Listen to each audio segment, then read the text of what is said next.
Well, thank you, Deputy Speaker.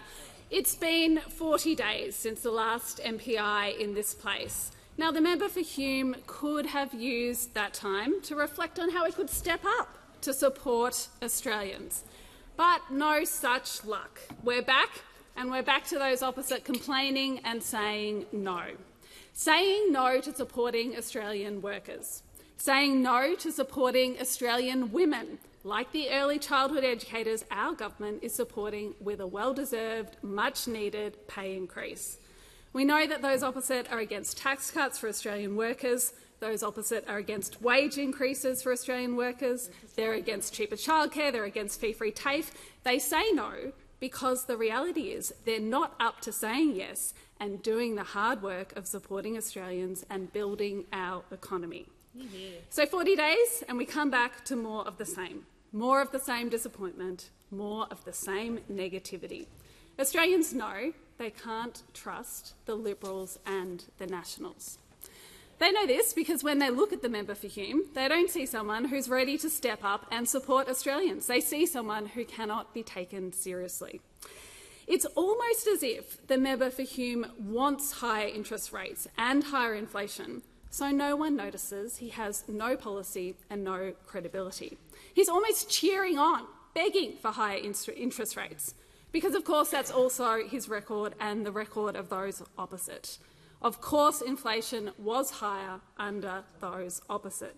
We did experience a decade of drift and neglect under the Liberals and Nationals, and that demonstrates to all of us their inability, their failures to deliver for Australians. Those opposite left us with higher inflation, with huge deficits. And even now, as we're in the third year of a 3-year term, they still have no positive plan for this country. They still have no plan to support Australian workers, to support Australian women. They still come in here saying no.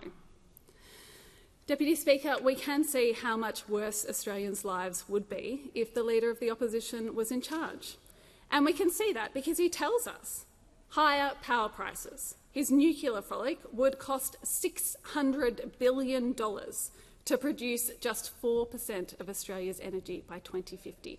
Higher taxes and, of course, lower wages, which again we remember were a deliberate design feature under those opposite when they were in government. That's the reality awaiting Australians if the Liberals and the Nationals had their way. Of course we remember that when the Leader of the Opposition was the Minister for Health, he undermined Medicare, starting a 6-year freeze to Medicare rebates and trying to abolish bulk billing by introducing a mandatory payment on every single visit to the GP. The previous Liberal National governments that the Leader of the Opposition was a senior member of repeatedly said they would deliver a surplus, and yet they went none for nine. Instead, what they delivered, $1 trillion of debt and deficits as far as the eye can see. By contrast, Labor, this side of Parliament, are investing in Australians for now and into the future. We are putting in place a responsible plan that is delivering results, and we will, in fact, be the first government to deliver back-to-back surpluses in almost 2 decades. Deputy Speaker, it is no surprise that much of the negativity we get from those opposite comes at the expense of Australian women. There is not a positive plan for Australian women that the Leader of the Opposition and those opposite haven't wanted to say no to. There's not a woman who wanted to stand for Liberal pre-selection that they haven't wanted to say no to either, but I'll save more on that for another day. So when our government announces a much-needed 15% pay rise for early childhood educators, a female-dominated workforce, all we get from those opposite is more negativity. And what better example of the state of the Liberals and Nationals' views towards women than Senator Rennick's post on social media this week? Senator Rennick, who clearly has not stepped foot in a childcare centre this century. His comments that institutionalised childcare destroys the family unit and brainwashes children. Incredibly out of touch, incredibly insulting to all the women who work in those centres, incredibly insulting to all the families who rely on those centres and the excellent service and education they provide.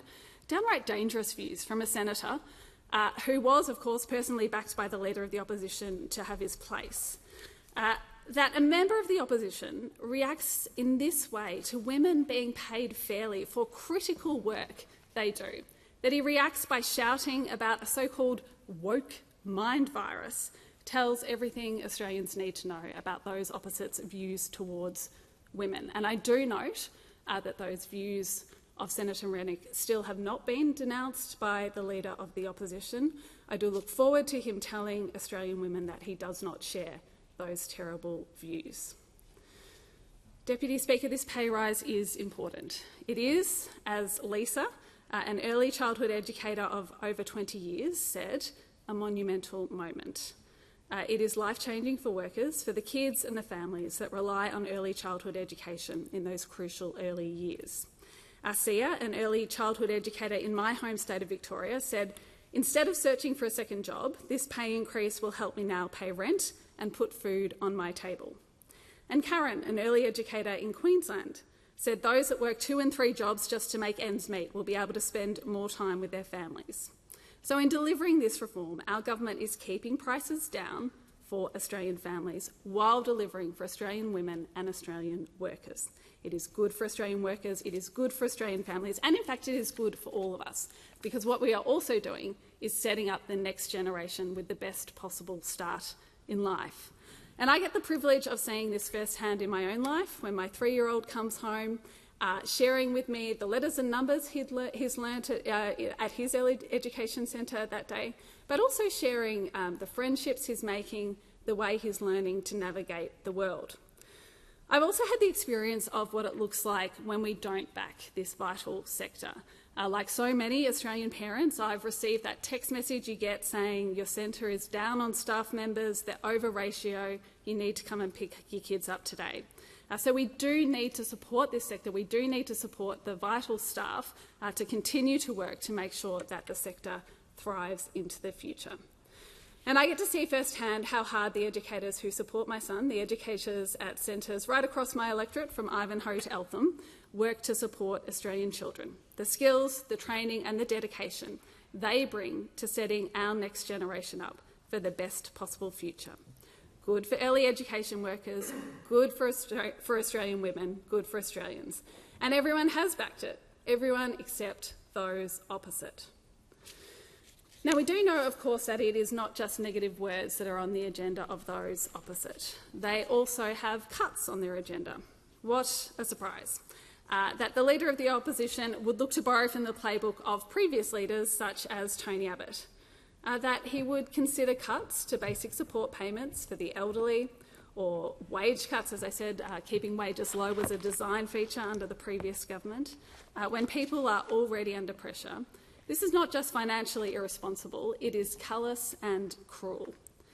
And the Leader of the Opposition should come clean with Australians about where these cuts they're all talking about will come from. Will it be the indexation of the aged pension that's cut? Will it be social security payments indexation that's cut?